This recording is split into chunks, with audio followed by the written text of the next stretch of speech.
Well, good evening, folks. It's a little bit past the hour, and we're going to get started on what believe is going to be our last pre-synod delegate meeting. We are 1 month out from the beginning of our 35th General Synod in Kansas City. Before I begin, I want to welcome Linda Noonan and Lori Wagner, who are our newest additions to our delegate roster. Welcome to them both. I believe you should have received an agenda from Sue Cresswell for tonight's meeting that we'll go over in just a second. But before we begin, I want to start with a reading from the gospel lesson that is the theme for our General Synod meeting, and then invite us to pray together. So hear these words of the good news of the gospel as they come to us from the 5th chapter of Luke's gospel. Then he sat down and taught the crowds from the boat. When he had finished speaking, he said to Simon, "Put out into the deep water and let down your nets for a catch." Simon answered, "Master, we have worked all night long, but have caught nothing. Yet if you say so, I will let down the nets." When they had done this, they caught so many fish that their nets were beginning to break. So they signaled to their partners in the other boat to come help them. And they came and filled both boats so that they began to sink. I invite you to join me in a spirit of prayer. Holy and gracious God, the day has been long and yet there is still much to do. And so we would pray that you give us the energy, the strength, the stamina to continue, particularly in this work to which you have called us, which we share as delegates from the Pennsylvania Southeast Conference to the 35th General Synod of the United Church of Christ. We hear you, O God, who speaks and calls from the shoreline. We give you thanks for those who have said yes to this opportunity, this yes to the call, to the deep, to rowing out further than is comfortable, where our feet cannot touch bottom and our vision blurs at the horizon. Yet we gather with the excitement of a new adventure, the opportunity to meet new friends, to rekindle old relationships, and to discover your presence in the midst of it all. So bless our speaking and our planning tonight as we prepare together with friends from around the nation, around our denomination, this portion of the body known as the United Church of Christ. Bless us with a spirit of purpose and unity. For we ask it in Jesus' name and by the power of his Spirit. Amen. So on the agenda this evening, the things that we are going to cover, in addition to any of the questions that you might have, are a brief conversation about hotels, the use of our WhatsApp app to communicate while we are at General Synod, which has already begun, some news about our t-shirts, and then any questions you might have at all as you have been preparing for General Synod. I want to talk a little bit about reporting back to associations and to your local congregations. We have 2 final resolutions to take a look at this evening, and they are the resolution on the continually evolving language of mental health in response to Christian persecution in India. And I have some news about the resolution regarding psychedelic medicines that was pulled from the General Synod agenda. And then finally, we're going to take a brief look at the proposed Constitution and bylaw amendments, which I trust you all have studied in depth in preparation for that conversation. Is there anything else we need to add to this evening's agenda that you want to make sure we cover before we take leave? So I want to reassure you again that there is no such thing as a silly question. Chances are, if there's something on your mind that you're not certain of, there's going to be somebody else with that same question, or may spark another question or a thought. Barbara. I know there was an email in the last few days about the voting mechanism, but I don't quite remember what it said. And were we to sign up for that already? Or was there a date for that? The voting mechanisms will be handed out to the heads of each conference's delegation, and that person will then disseminate them to their conference's delegates. Well, the email I got said that it would be an online. Now, we are also testing a new app through which we're going to be using cell phones, I believe. But Yes. I did not see any new information beyond that yet. Okay. I also received an email on Friday of last week that said today we would receive an email saying that voting was open and that we should test on Slido the voting between now and June 18th, but I did not receive an email today. That's the email I'm referring to, Rick. I did not see anything to that effect. Sue, did you see anything? I did not either. Barbara, would you forward that email to me so I have a copy I'm of it? looking for it. Okay, or somebody email Yeah. it. If I get 10 of them, that's fine. I'll Yeah, delete the extra 9. We also got that, and we tried going on Slido ourselves today, put in the code that we were given, which was GS35, and it says that the I guess the account is not yet established. I think it said July 1st. It did, but it also said that today, June 16th, there would be a testing. That So nothing came, but they Well, were some of us got that. Yeah. Oh, you didn't? Oh, I'm sorry. yeah. If there's a I way saw- in which the General Synod can make voting complicated, we're going to find it. We're going to make it absolutely difficult as possible to vote, such that many of us wish we would just return to the days of paper ballots. But that notwithstanding, Melissa Burkhart has her hand. I just opened up General Synod 35 on my Slido app, and the question comes up, is this the first time you've used Slido? And you can approve, deny, or abstain. And each time you do it, it resends a vote. No. So I just sent you the thing, Sue. So, so given the confusion that I'm experiencing right now and our different experiences with this, I'm going to suggest that that you all continue to try the Slido app. You can't break it, and I would imagine we're going to have more information to pass. And so I will ask Sue to connect with our General Synod administrator to find out exactly what it is we need to know, and we'll make sure that you get that information. I'm a little Okay, concerned thanks. that we're all coming from different places on this. That's not unusual at this stage before General Synod. So appreciate your flexibility and your patience. Thank you. Anything else for the agenda tonight that we should add? I'm sure things will come up along the way, but want to make sure that we make space for your questions or concerns. I All right. have one. Well, I have one thought. I know this came up before, but as far as transportation from the airport to the hotel, is there progress made on that? I was just curious. So I'm putting together a list that will have your emails, your cell numbers, and if you gave it to me, your arrival flight information, not departing. You guys can talk amongst yourself there.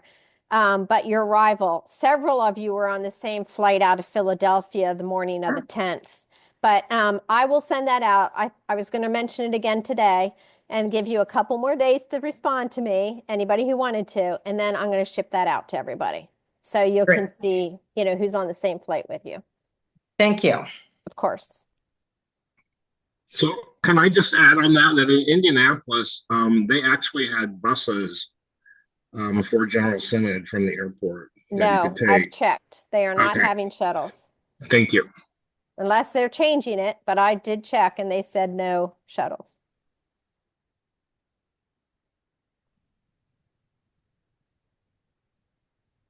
Sue, hotels. Okay, so everybody should have received their hotel confirmation by now, if not once, probably twice. I don't know why I got them again, so I shipped them out to you a second time. They're probably a complete duplicate, but if you do not have it, please let me know.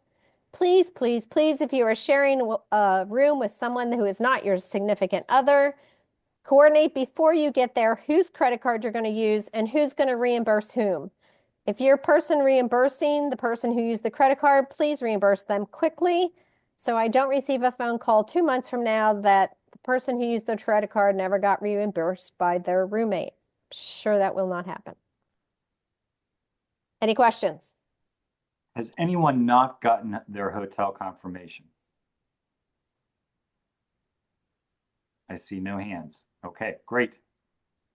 As of 5 minutes ago, I now have my last 2 people on WhatsApp, so I think we're good to go. So that will be the way we will communicate when you get there, or you will communicate when you get there. I will send out a couple friendly reminders from here. You know, don't forget tomorrow morning, 6:30 a.m., your first caucus in room 2504A, you know, things like that, and anything else Bill ships to me to send. But so that will be your means of communicating when you're there. Any questions on that? T-shirts. For those of you who ordered T-shirts, they did not get ordered as early as we had hoped. So more than likely, we will not have them to distribute before we leave. So Bill will get to take them to General Synod and then disperse them once there. When you arrive, your shirts will be in a plastic bag with this piece of paper on it. Can you see this piece of paper? You cannot. Anyway, it will have your name, what shirts you ordered, and the amount that you owe. Pennsylvania Southeast Conference shirts were $16 a piece. Keystone t-shirts were only $11 a piece because we ordered a whole lot more of those with everybody going in together. So the higher cost of the 16 overrides the lower cost of the 11, or is subsidized by the 11. Couple ways you can pay for these shirts. One, Tammy put a slider on our webpage under donate. If you go to psec.org and you hit the donate button, the first tile underneath there is General Synod t-shirts. You can pay that way, but if you pay that way, we ask you to please add the cost of paying with a credit card. If it's a $16 shirt, it's only 32 cents. And if it's an $11 shirt, I think it's 11 cents or something like that. I don't know. But anyway, it's very minimal cost, but that way we'll have enough money to actually pay for the shirts once they take the charge off. You could also write us a check. You could also bring cash, but I don't know how much Bill wants to be dealing with using or taking a whole bunch of money when he gets there. Bill, do you want to deal with that? And keeping straight who paid you and who didn't? No, Bill That's doesn't what I thought.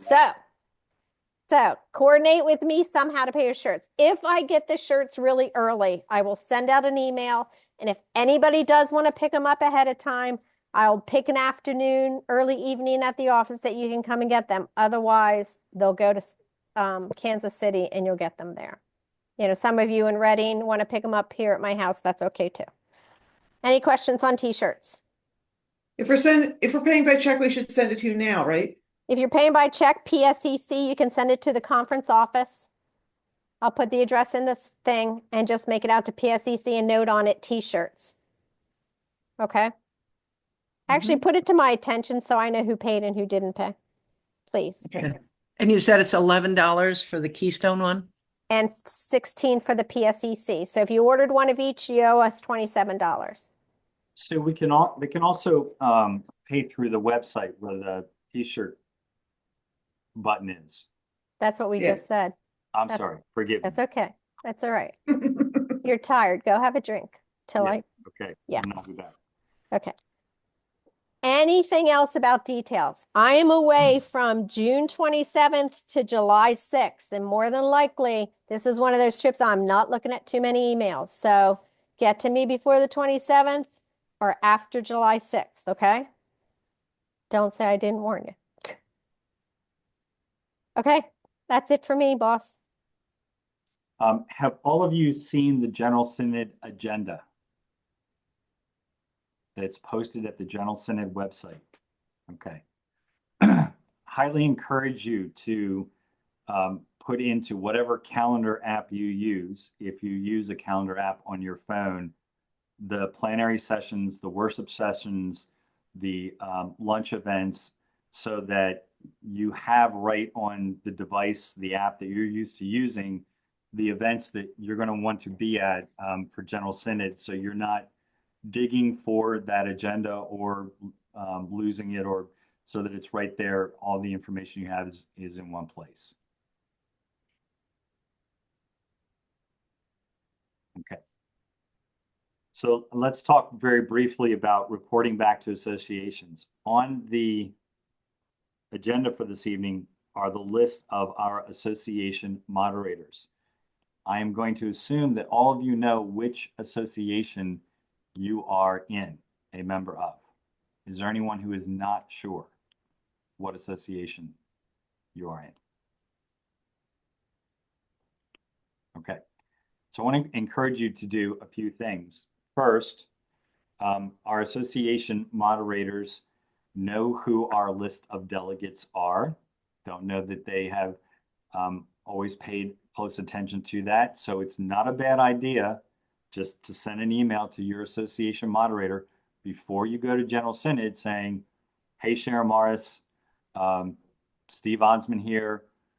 I'm heading to General Synod. Just want you to know, I'll send you a couple notes after General Synod is over, just to keep you up to speed about what's happening at General Synod.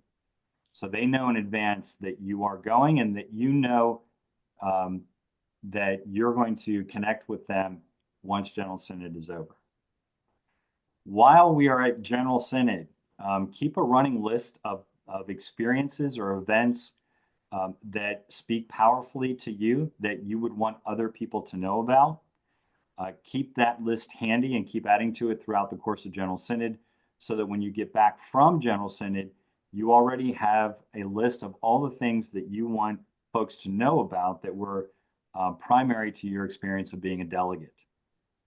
And then send that list of items to your association moderator, encouraging them to include in their next association meeting a report back from General Synod. Perhaps the most important question that you'd be able to answer for the association and even your local church is, what happened at General Synod that people sitting in the pews would want to know about? What happened at General Synod that might affect the life of your church? What happened at General Synod that you would want your congregation to contemplate or get involved in or be a part of? That I think is the primary question that you want to answer for folks. And then in addition to that, how were you changed during General Synod? Where did you see God show up? Where did you see the Spirit show up? And how did that experience strengthen your relationship, your walk with Jesus Christ, with the Spirit, and your relationship with God? It is fairly common for people who love to use social media, and confessionally, I'm not one of them, but people make videos throughout the course of General Synod, post them on Facebook.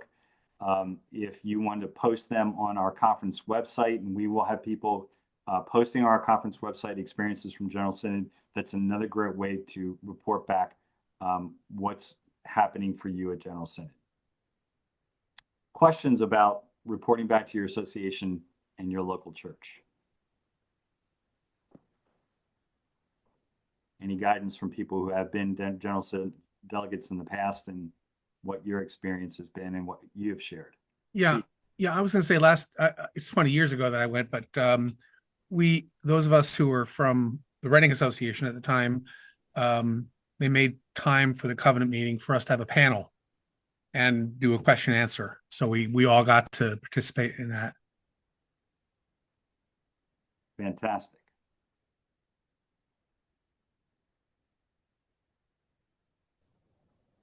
Any other thoughts about reporting back? Okay. I'd like to go to the last two resolutions that we have yet to take a look at.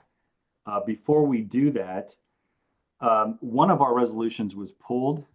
Sue, you have your hand up. Because a question came in through the chat before you get into resolutions about cookie snacks. Has this conversation happened? Because of course, that's a very important question. Do you want me to answer it?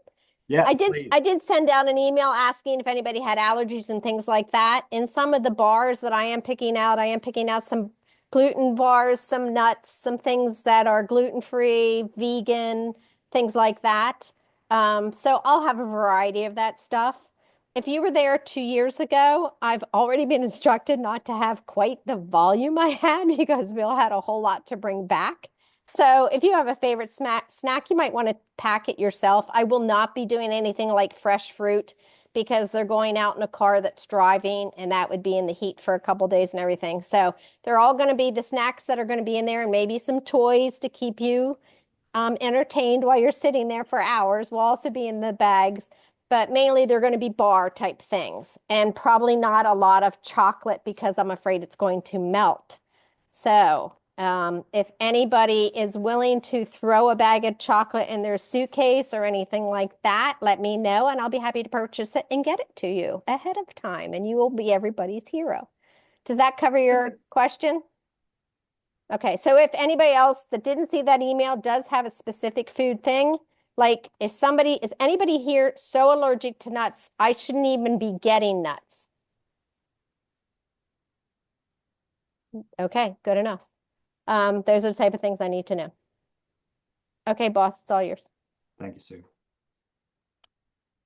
At our last delegate meeting, I think it was Chuck Maxfield that pointed out that one of the resolutions that had initially posted to the General Synod website had been removed.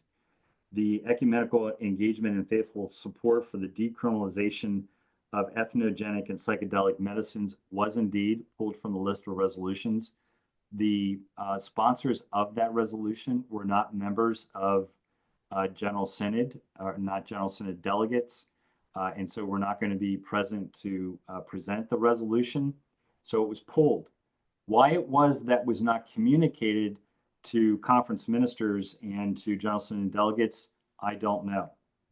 I just know that the resolution was pulled for that reason. I suspect that this will be on a future agenda for General Synod, given the level of disappointment that I've been hearing in conversations that I've been a part of subsequent to its removal. But that was the explanation given to me about why that resolution is no longer on the docket for General Synod. If you have questions about that, I'll do my best to answer them, but that's all the information I have right now. So the last two resolutions that we want to take a look at is the recognition of continually evolving language of mental health. And I believe Elaine Ely, Barbara Hughes, Tina Kensinger, and Melissa Burkhart were reading that resolution. Does one of you want to inform us about what you read and give us your perspective on? I'm hoping Melissa will do it.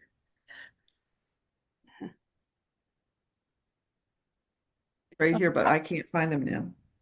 So I have, Elaine had written up our notes in conversation and she regrettably couldn't be here this evening. So if it's okay, I'll just read those notes.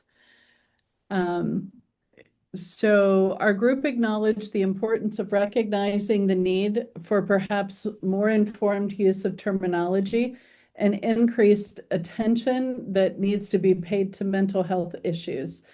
In reading all of the biblical, theological, and historical background information, we recognize that this is an issue that has been brought before multiple general synods, and various resolutions have been used to promote a better understanding and to give more healthy attention to the matter of mental health. And so the journey continues with this. I don't remember what these lines say exactly, but we found in our conversations that lines 74 to 80 were very true and compelling. There are lots of whereases that we certainly have no argument with. But around the time we first discussed this revolution, our government had just said awful things about those with autism. There are multiple generations in many of our churches who have never used or understood the word neurodivergence. And the increased chaos relating to the economy, healthcare, housing, immigration, etc., is increasing the strain on everyone, especially mental health providers. So we agree we need to up our game on the continually evolving language of mental health. but it finally resolved lines 188 to 191. All that being said, our group came away hoping there's a way to add something a bit more concrete in helping clergy and congregations develop a planned approach to increasing awareness. We agree it's needed. We just felt that there was not necessarily a way forward or enough quite meat in what the resolution was, that it perhaps needed some more work. Great observation, Melissa. Thank you. Barbara or Tina, anything to add to what Melissa shared? I would simply add that having worked in mental health as long as I have, I agree that the resolution itself really didn't have a lot of meat. And I would definitely want to go to the post-resolution committee meeting and talk about implementation of what's done, especially education within the church community. If we're going to be strengthening our language, then we need to teach our congregations the do's and the don'ts of mental health, reaching out to mental health. I've had too many when I was working in mental health where my clients would go to a church that had behavior challenged kids and were told not to come back until their kids could behave. I've had too many mental health people that could not go back to church because congregants would gossip about them in the form of, let's pray for so-and-so. I had people that misunderstood schizophrenics as being drug addicts. So if we're going to reach out to the mental health community, there's got to be education. Thank you, Tina. Any other thoughts from anyone who read through this resolution?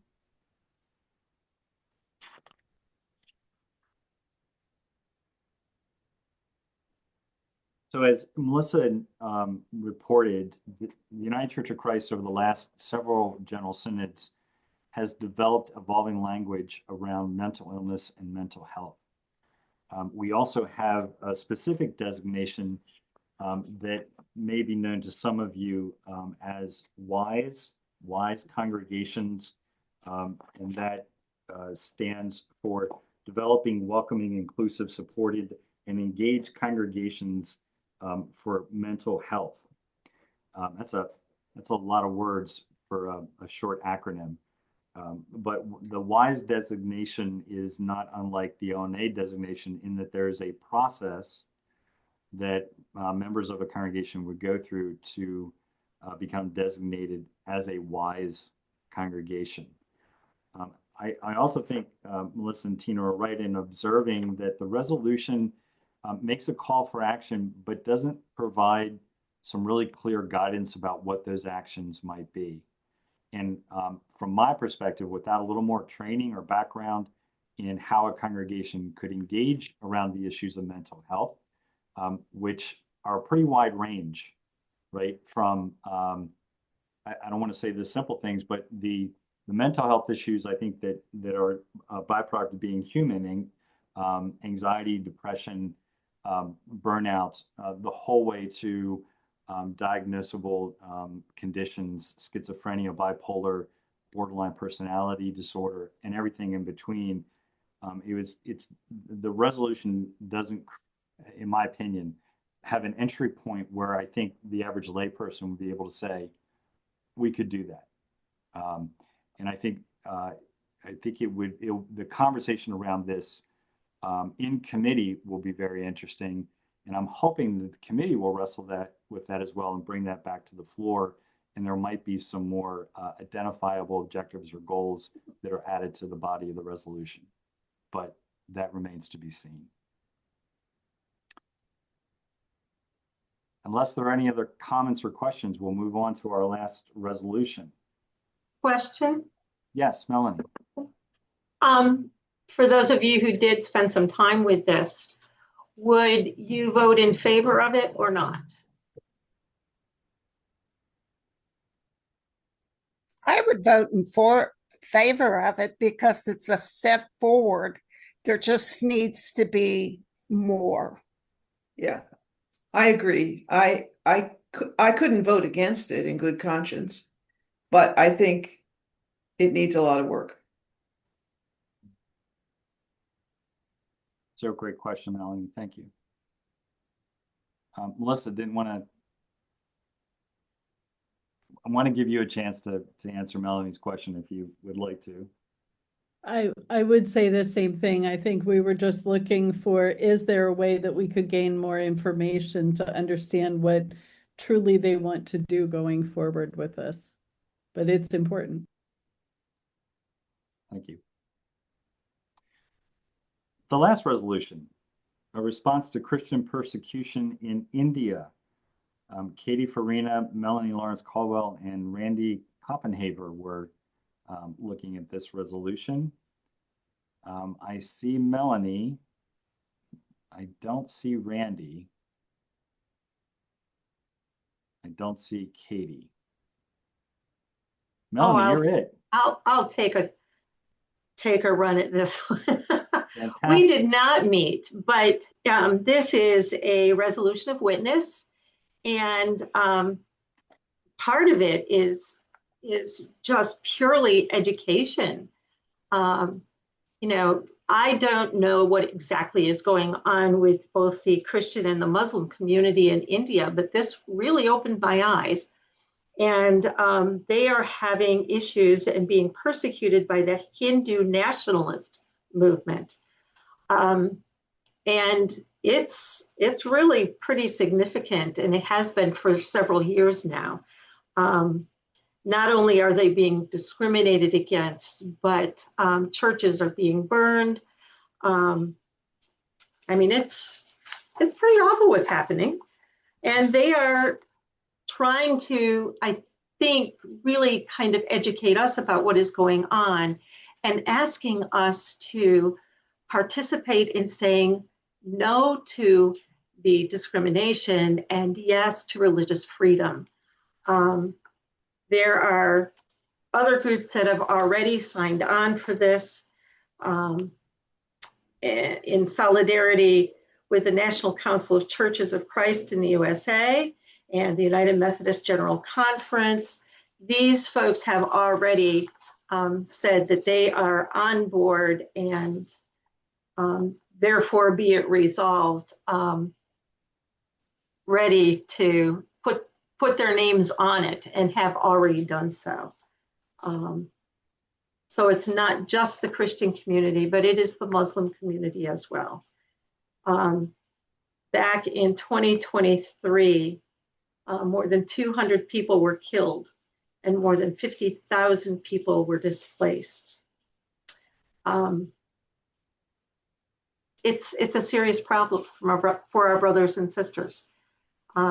So even though we did not meet, I say for me personally, this is kind of a no-brainer. Yes, I want to put my name on this. Thank you, Melanie. So one of the questions that I have is that this resolution was sponsored by the New York Conference. Mm-hmm. And I am aware that there is at least one congregation in the New York Conference that it's a very small congregation, but comprised mainly of immigrants from India and their descendants. Without knowing that, I wouldn't have known why the New York Conference specifically was sponsoring this, because I don't think there is language in the resolution that makes that connection. Not that it needs to, but it would make sense for a person who's not familiar to wonder what the connection there was. Our conference has a connection with the Church of South India um, through the hard work of Charles Kuthru, who is our former conference moderator and helped us build bridges with the Diocese of Medak and the Diocese of Kanmar in southern India. The violence that is reported in this resolution, which is in the northeast state of Manipur, India is in the northern section of India, and there, regardless of whether the violence in India is in north or south, it's across the entire nation. The United Church of Christ has an ecumenical relationship with the Church of North India.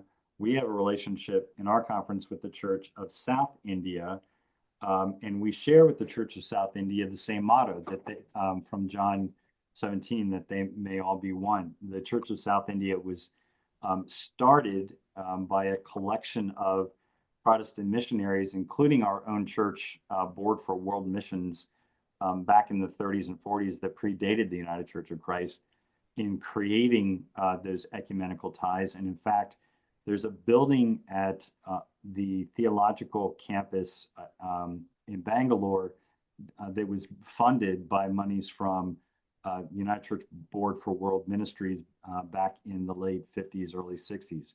So there's a long historic connection that the UCC has had with the church, with churches in India, whether that's the Church of North India or the Church of South India. The persecution of Christians in India is really hasn't received a whole lot of media attention, so I was really glad to see this resolution. I've been able to travel to India with delegates from our conference and Penn Northeast Conference, and it's not hard to see Hindu nationalism everywhere you travel, which includes the building of Hindu temples with state money, which is a violation of their constitution and its separation of church and state. And so it's really clear that the Modi government over the last 8 years and previously has been cultivating a nationalist movement around the Hindu faith. And I think that that's only going to continue as long as the government, as long as the party that is in power continues to use Hinduism as a way to build unity around the majority population in India, much to the pain and persecution of minority groups. Yeah, it's also my understanding that 9 states have enacted anti-conversion laws. Right. So that converting from Hinduism is not allowed. Yeah, interestingly enough, in the few travels that I've had around India, where Christianity is tolerated, it is a fast-growing faith.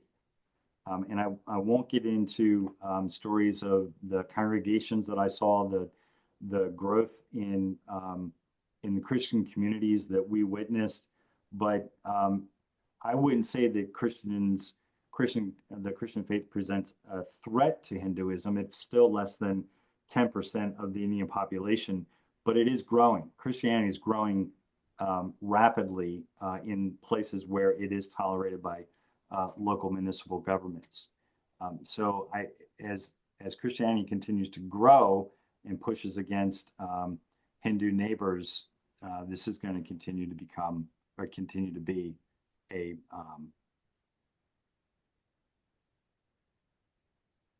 whole lot of potential for violence.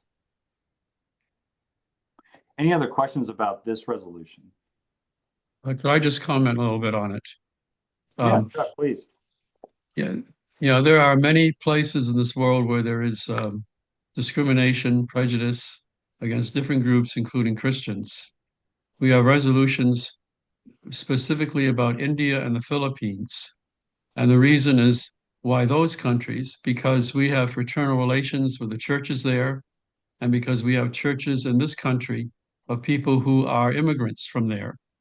And so I believe, this resolution is a way of expressing our solidarity with our brothers and sisters to whom we are closely associated, who are experiencing difficulties in these countries.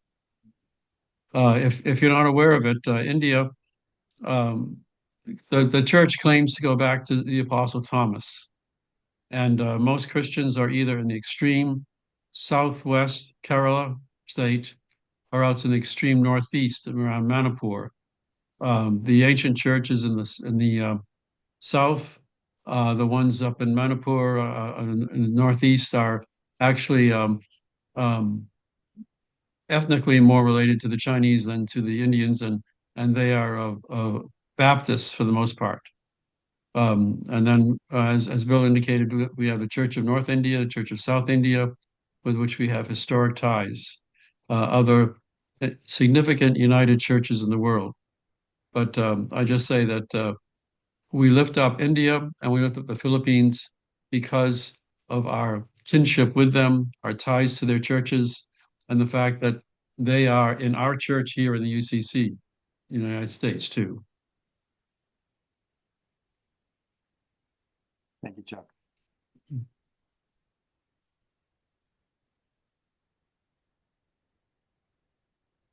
Any last thoughts about our resolutions? Linda. I just have a question. How, you may have talked about this, but I understand there may be one or more emergency resolutions coming to General Synod. How do those get dealt with kind of within our process here? So those resolutions would be presented at the opening of Synod. It's not something we can deal with in advance of, but the purpose for having the caucuses that we're going to do at ungodly early hours of Sunday and Monday while we are at Synod will be opportunities for us to converse even briefly about those resolutions and to learn more about where they came from and how we might respond to them. And that is that something that everybody, all of us, all of these delegates are part of those caucuses, or are we assigned to them? No. So the caucuses that we do are for our delegates. This year, we will caucus together with the delegates from the other 3 Pennsylvania conferences. We have 2 caucuses scheduled for 6:30 a.m. on Sunday morning and Monday morning. And there will be coffee and some kind of refreshment available at that time. At the Monday or at the Sunday caucus, we have scheduled, so that caucus runs for an hour. 20 minutes of that caucus will be an opportunity to interact with or chat with Karen Georgia Thompson, our general minister and president. On Monday, we'll have a chance to meet Sherry Prestamon, who is the candidate for the associate general minister for Love of Neighbor. And we'll have a chance to ask her any questions we would like in advance of her being voted on for that position. My hope is that for the emergency resolutions that will come to the Synod floor later in the week, we'll have a chance at one of those 2 caucus meetings to address those resolutions. And those are specifically for delegates. Great. I would say they're required, but if you don't show up, it's not like I'm going to knock on your hotel door and tell you you've got to get yourself to the caucus meeting. But yeah, they're designed to help us do our work. Thanks a lot. That's really helpful. Appreciate it. Just translation. Love of neighbor, is that world missions or home missions or which World is it? World missions. Okay, thank you.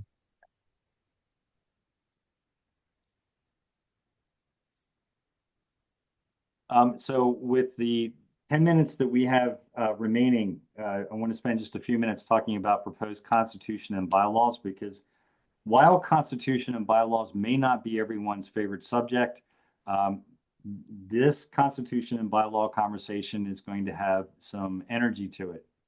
And let me tell you why. Before I do that, let me say that on the General Synod website, under one of the drop-down tabs, I believe it's under reports, there is a summary of the changes to the Constitution and bylaws. There's a really good, I think it's 6 or 7 page summary of the changes to the Constitution and bylaws, so you don't have to go through both of those documents to figure out what's being changed. There are 3 primary changes. The first 2 are related to the change in the meeting schedule of General Synod. 2 General Synod, or at the last General Synod, delegates voted to change the meeting time of General Synod from every 2 years to every 3 years. That necessitated changes to the way General Synod and the board does its nominating work, because the structure for board leaders and for affiliated ministries were predicated on the General Synod meeting cycle.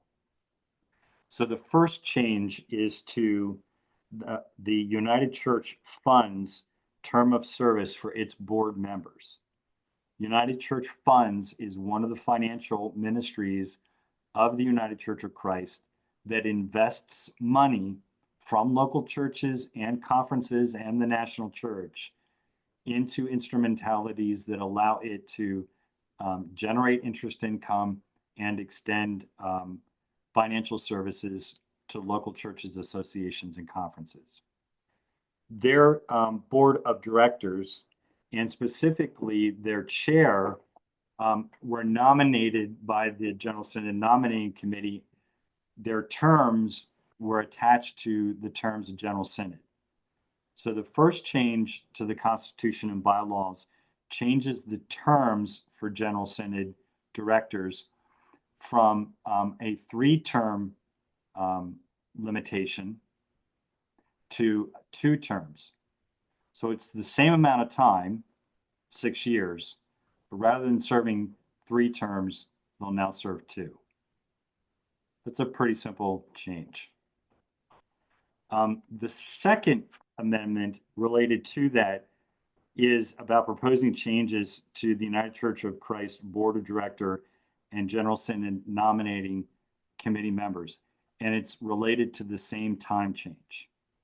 Instead of serving 3 terms over 6 years, they'll now serve 2 terms over 6 years. The third change is the one that is going to create some real discussion. And that is a change to the relationship between the general minister and president and the associate general ministers and presidents. Right now, the general minister and president and the associate general ministers are all nominated and called. They're nominated by the board. They are called by the General Synod, just like in your local church, just like in our conference.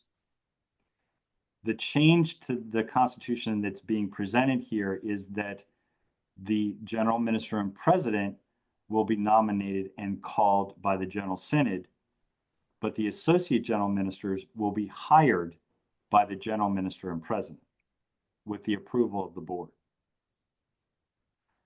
The effect of this is calling into question the nature of the office of general minister and president.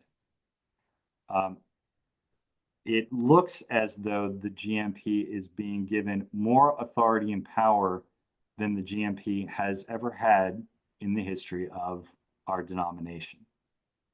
The GMP's position, like a conference minister's position, has historically intentionally been designed to be a called position that is one among equals. This change seems to suggest that the general minister and president will now be the chief executive officer of a corporation. That's the simile that's being used to describe this change. And so there's a concern that it appears that more authority and power is being vested in the office of conference minister than was ever intended for that office to hold. So I would, if you don't read anything else about the Constitution and bylaw changes, I would read the summary section about this change. For a long time, UCC affiliated members and people who go back very far into general synods, they are very sensitive to how this change is, I would say, without overstating, antithetical to what we've always understood governance in the United Church of Christ to be, which is non-decentralized governance. That's the essence of our congregational polity. I'd be happy to answer questions if you have them. Maybe you haven't read the material yet and have an opportunity to be conversant in this, but it will be important for you to read this information before we go to General Synod. Why are they saying they need this change other than it being like Israel saying we need a king? That is a great question, Tina. So as I have read the information that's been shared with us, the rationale here is that this is the next evolutionary step in the changes that have been taking place to the governance structure of the national church over the last probably 20 years. And that in order to respond faster, to streamline the national office, to be a little more, I want to say, directive in its approach to the ministries of the church, this change would streamline the decision-making process of the national office and specifically the executive leaders. Now, as I hear myself saying that, I hear some of my predecessors saying that is how we get to dictatorship, and being really concerned that that's the trajectory we now seem to be on. Did I answer your question, Tina? Yes. Yeah. Yeah. This is ancient, right? This is and the analogy that the biblical scripture you just conjured is absolutely appropriate. We want a king, right? Give us a king who can lead us, who can, we can look toward. And the reason the United Church of Christ is decentralized is because we've studied the biblical narrative and we've seen how it is that kings, corrupted, can lead people and, in our case, organizations to very difficult, if not nefarious ends. So lots of hands. Steve Onsman and then Al. In this kind of system, then would the person who is hired by the general minister, if that general minister were to leave, resign, whatever, would that person then have to leave? Because that's usually how that works. That's a great question, Steve. I don't read that in any of the documentation. So I don't want to make assumptions or inferences about what's not there, but that's a question that's got to get asked. Al and then Rick. I heard the board, well, the supporters of the change to the Constitution, talking about this in terms of aligning with good governance practices. Right. And from that perspective, I could absolutely see it. You shouldn't have your subordinates sitting on the body to which you're accountable.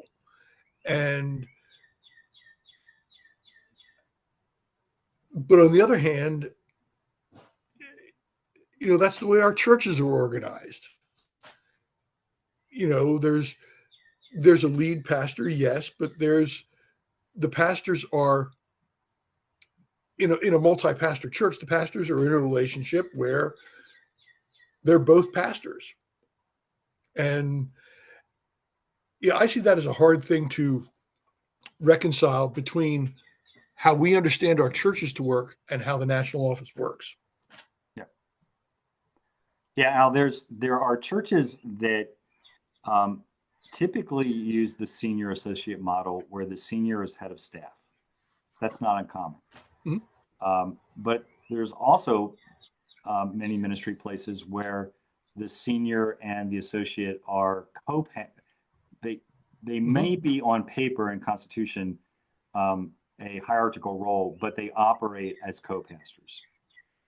And then there are a little more rare are collegial models of multiple staff ministries where you have different staff people who are responsible for different areas of ministry. And that's what was the structure of the National Church executives prior to John Doerauer when that change was made. We had an executive general minister and president, a justice ministries, local church, global ministries, and they operated collegially. And no one was the boss. It takes a real special group of people to be able to pull off that collegial style of ministry. Won't belabor that because I want to give Rick a chance, and I saw Susan's hand. Yeah, I was just going to say that I did attend one of the town halls or the webinars that they had on this, and it was quite enlightening. And there were several questions that came up that I don't feel they really answered very well. And one of the questions was, if the general minister selects these two people as the associate ministers, how easily can then the general minister get rid of that person or replace that person with someone else? And the answer was basically that will be up to the discretion of the general minister. And so then the question became, so is there like no security in that position? And there was no answer given for that question. So I thought that was quite interesting. There is security for the person who makes the general minister and president happy. That's rather cynical. There's security for the person who responds to the ministry of the church in ways that helps the church accomplish its mission. You have lots of ways to answer that question, Rick, but as I read it, this amendment gives the general minister and president hiring and firing authority.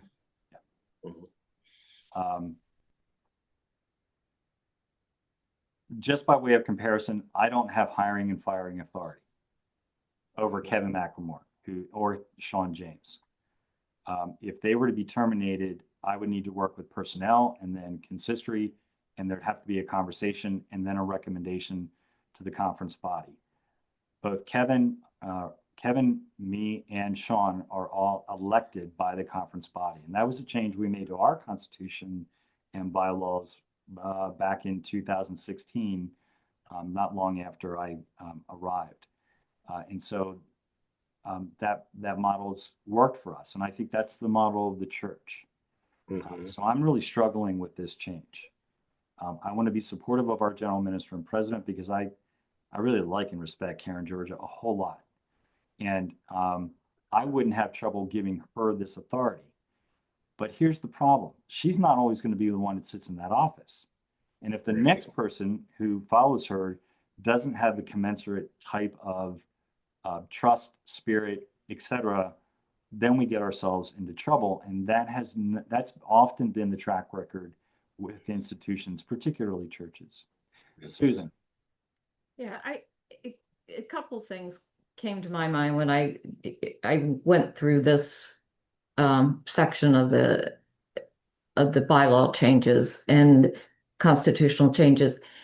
First of all, I love the justification, good governance. Okay. I mean, they're basing it on, kind of a corporate mold or corporate model pretty much. And the church is not a corporation. That's not who we are. And it wasn't supposed to be easy.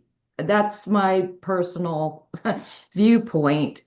There are legitimate concerns especially with Synod being lengthened, General Synod not meeting every 2 years now and out to 3. So there are, I mean, there are some legitimate concerns there, but I can see other means of addressing some of those things. Like, how about the GM and the board appoint interim folks that, you know, if there's an opening, you know, an unexpected opening in those positions, but taking away the taking, you know, away our comment and our ability to comment and vote on those positions, I think is just kind of antithetical to everything I've ever understood about the UCC. That's just my personal opinion. Thank you, Susan. You know what? You said that under 2 minutes. So if you write down what you just said and you walk up to the red card microphone, you have a great statement for that perspective, which is just my way of saying, I know I can already see that some of us feel passionate about this, and that's a good thing. And I want you to speak your voice, to speak your truth. I also just want to remind us that when we do that, we have a 2-minute clock. And when the microphone goes off, that's it. Nobody's going to hear anything else you say. What you're saying now is really important. So I hope you're making some notes about how it is you might speak into the room when this comes up for conversation. I saw Melanie's hand, and then I saw someone else's hand, Chuck's. Melanie. I want to be clear that we are voting on these amendments separately. Is that correct? I don't know.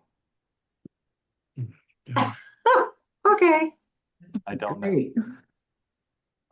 But that's a great question. That's a great question. So Chuck. we are, according to our the webinar that I was on, it's 2 separate votes. Okay, Rick has said it would be 3 separate votes, 1 for each of the changes. I would hope that would be the case.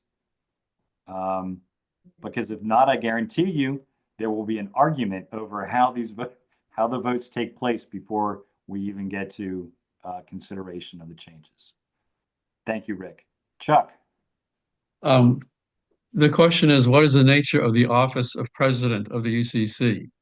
The president has been historically a pastoral office. I think the Dorhauers made it more of a executive office, and this is moving in that direction. But it's the directors of the 3 covenant ministries who have been the administrators, the executives of program. The office of president, you got to realize, where do we get it? You know, who thought of that? It comes from the Evangelical Synod, where it was always a pastoral office. And then when the ENRs united, then the ENRs had a president, and then when the UCC was formed, the UCC had a president. But it's not a given that a denomination has a president. And historically, it has been pastoral, kind of giving spiritual leadership to try and keep the various factions together and whole. It has not been an administrative, executive, CEO type position historically. And this is clearly moving in that direction. Yeah. Thank you, Chuck. Tina. I will just say along that lines that I have noticed that it has been a trend to go towards a CEO type leadership being taught in the seminaries and such across the board of all the denominations, especially the last 20 years or so. It started with my generation and has gotten progressively more so through the years. And now it's almost a given with the younger ones to think that the pastor should be a male type A CEO leadership within the church. They see the pastor and all type church leaders should be a CEO type. Thank you, Tina.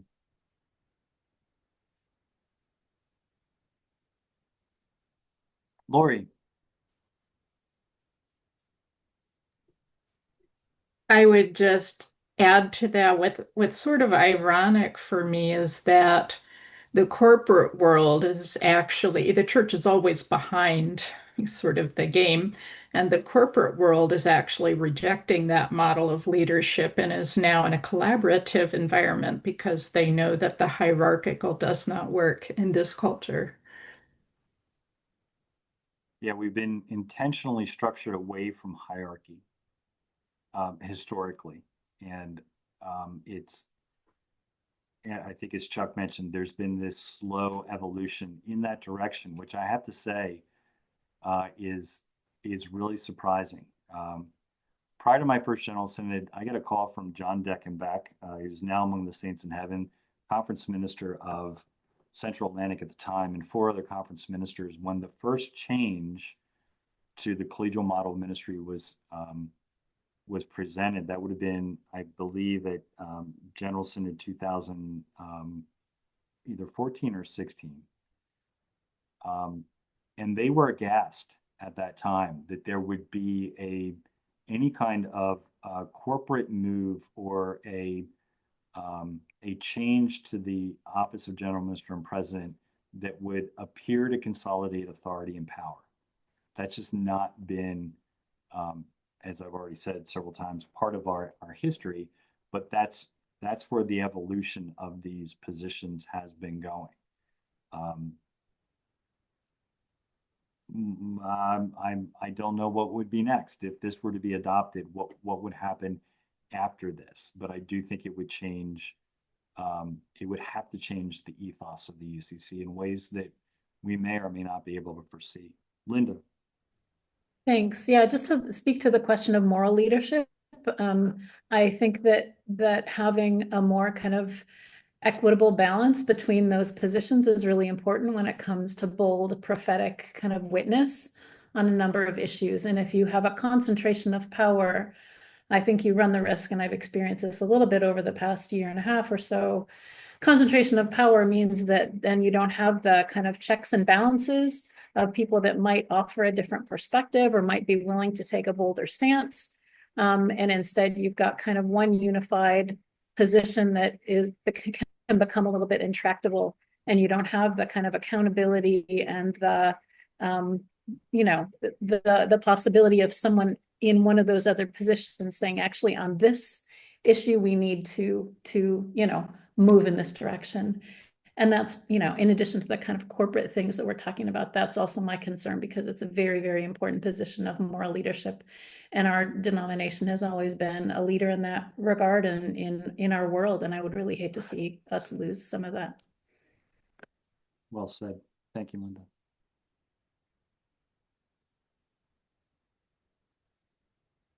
You're all a thoughtful group. Really appreciate your perspectives.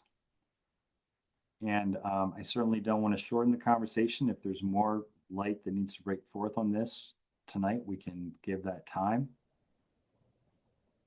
Sue Cresswell has a thought. It's about a different topic when we're done with this one. Got it.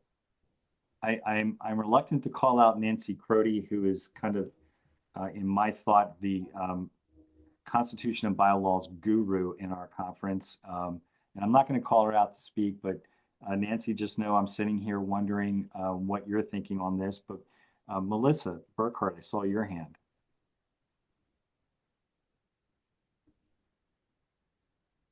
Seems to me that the Keystone Constitution does sort of follow this pattern, because I think the executive there is going to be the top dog and will have power over any of the associates, the regional associates. So this is not so different from what we're talking about doing to ourselves. That's a great observation, Nancy, and that has not gone unremarked, particularly by the people who made the amendments to our Constitution back in 2016. I would hope, I think the best thing we ever did was to call our associate conference ministers. I just think that's one of the ways that we are church. And while it exists currently in the Constitution draft for Keystone, I hope that won't stay as you all move into the future. But we'll see what happens in 2026 when we entertain changes to that constitution at the first conference meeting of the Keystone Conference. Melissa. I just wanted to say, as somebody who has been a part of that kind of leadership, when leadership does change, it protects at not having, sorry, I had this better language earlier. It's not coming to me exactly as great, but just to say that preserving the individuals that have been put into into those positions, when that top dog leadership changes, that can stifle what can happen, and that would be a real shame for our leadership of the whole United Church of Christ.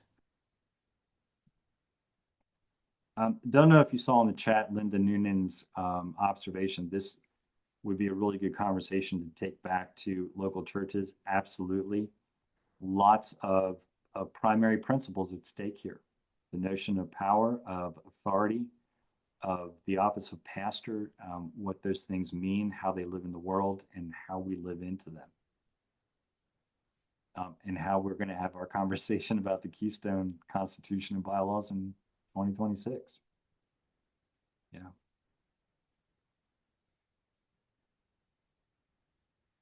So I think I'm going to give the last word to Sue Cresswell. Oh, no, that can't possibly be correct. But I was reviewing the voting email that went out last Thursday. I just forwarded it to all of you. And the two most important things are you must go to General Synod with some smart device, either a laptop, a tablet, or a cell phone, a smartphone. And you must use the same email address we registered you under. So if your email address has changed, you must get into your registration immediately and change it and update it, or contact me if you need help for that. Again, I just emailed this out to all of you. That's it. Thanks, everybody. Right there is a very positive example of the use of authority. Thank you, Sue. Friends, I believe we have come to the end of our agenda. Are there any other questions, comments, or concerns you want to raise before we part for the evening?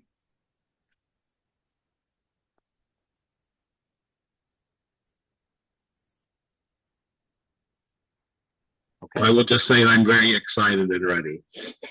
Thank you, Rick. I am very excited as well. It's going to be a wonderful General Synod. So I want to leave you with the words of Psalm 133 as a blessing. How very good and pleasant it is when kindred live together in unity. It is like the precious oil on the head running down upon the beard of Aaron, running down over the collar of his robes. It is like the dew of Hermon, which falls on the mountains of Zion. For there the Lord ordained his blessing, life forevermore.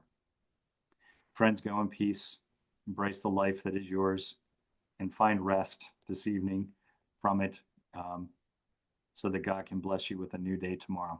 Go in peace. I will see you very soon. Thanks be to God. Sure.